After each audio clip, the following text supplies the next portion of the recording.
Hello to my gardeners and my starters.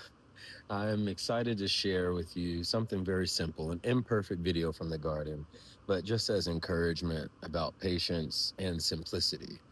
Sometimes when you have food scraps and you have seeds, and especially eat from a vegetable that you like, if you have the seeds, you spit them out or you cut it and you have extra ones, don't be afraid to take those seeds and just throw it in the dirt. An example is this plant right here. Can you tell what it is from the white flower here? Well, yes. It literally, I think 5 weeks ago, throwing the seed out here, and this is a tomato plant that is grown from seed. And you can see it has one, two, three, four, five, six, seven, eight. You can count that one. Eight, nine, and we got more. I'm sure there's a 10th one somewhere. But these jalapenos are coming up so quick. Oh, there we go. And 10 at the bottom. See that one? So these have been growing from seed, and it's simple. You can read instructions, do that. You can watch YouTube videos, do that. But the most important part is just starting. I love that I've grown these comfrey leaves. These are from seed, and they look and feel like big rabbit ears.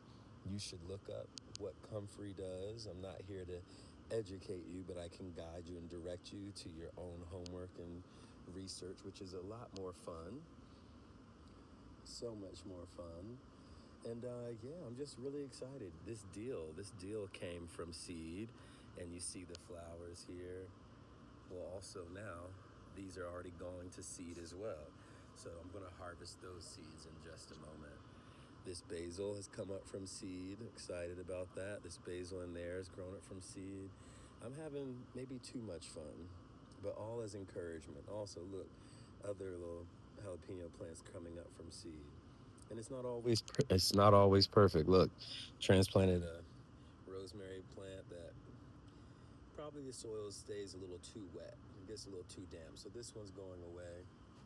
But we do have some other ones that are growing well, and I'm excited about those rosemaries. And the name of the game for me is how can I keep the season going? You know, there's so much education happening and shared information nowadays with everyone in gardening, and I love that. So it's how do we keep it going? Maybe the first harvest you don't eat everything. Maybe you take some things to seed, or when you have beans, for example. I had a beautiful, lush, verdant green wall that when that heat came not too long ago, those hundreds, it singed. I mean, singed. And see, it's coming back now. But I also had already started planting other bean seeds. So those are coming up and starting to take over. And then even here, this right here, this is red Malabar because of the red stem, Malabar spinach. This I planted a long time ago, and it only took into the soil and decided to germinate and sprout recently. So there's a timing. Known and unknown for all things in the garden. There is no perfection, but there are many, many lessons. I will tell you that.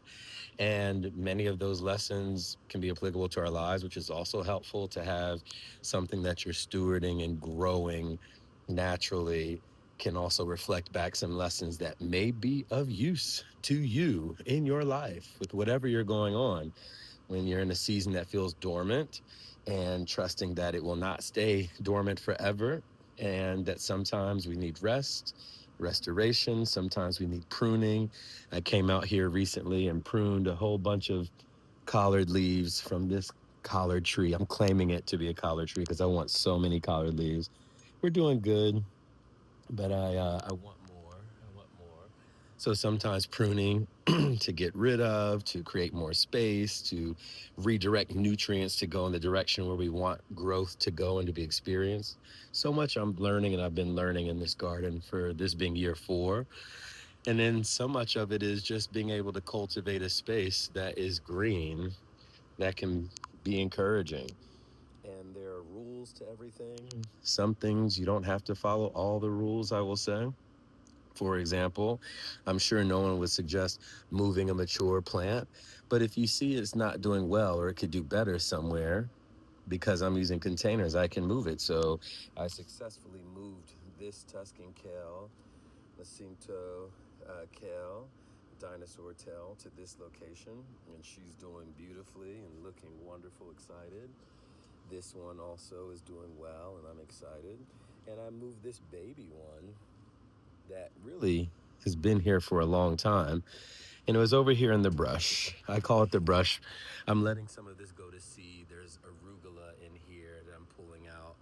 As you can see, it's gone to seed, so I'm just letting it dry out, and then I'll take it out and clear that space out. But that kale wasn't doing so well over there. So I said, let's move it to more fertile ground, soil, and also near a friend that is doing pretty well. So time will tell if I'm right on my experiment, my guessing, but that's why it's my garden. And I call it the listen in garden because it's about listening. I listen in here, I listen in here, and then it informs me on what I can do out there. You heard? I hope you're having a beautiful day. This is just a simple check in. Wanted to share something simple with you, not planned, but I'm grateful. I got one more thing. I'm sorry. I just can't help myself. I get excited. You see this ear of corn coming in that I protected from the squirrels? Oh, yes. Come on in and fill in corn. Now, people will tell you about hand pollination, which I might assist and add a little extra pollen and make sure you know, all those kernels get some pollination there. But I'm just having fun, y'all, and I feel grateful. And this feels like a lab, a laboratory for my passion of the magic, the small things, the small moments, stewarding, abundance, building community, my creativity, storytelling. It's amazing how this space has become a true outer reflection of my inner world. And as I cultivate it and steward and take care of it, I'm finding that it's opening up all the other aspects of who I am, all the other degrees of my personality and my gifts with cinematography, community building and organizing, being intentional, being creative and thoughtful, generating new ideas. It's all coming out here in the Listen In Garden. So I think that's where we'll sign off for today. You have a good one.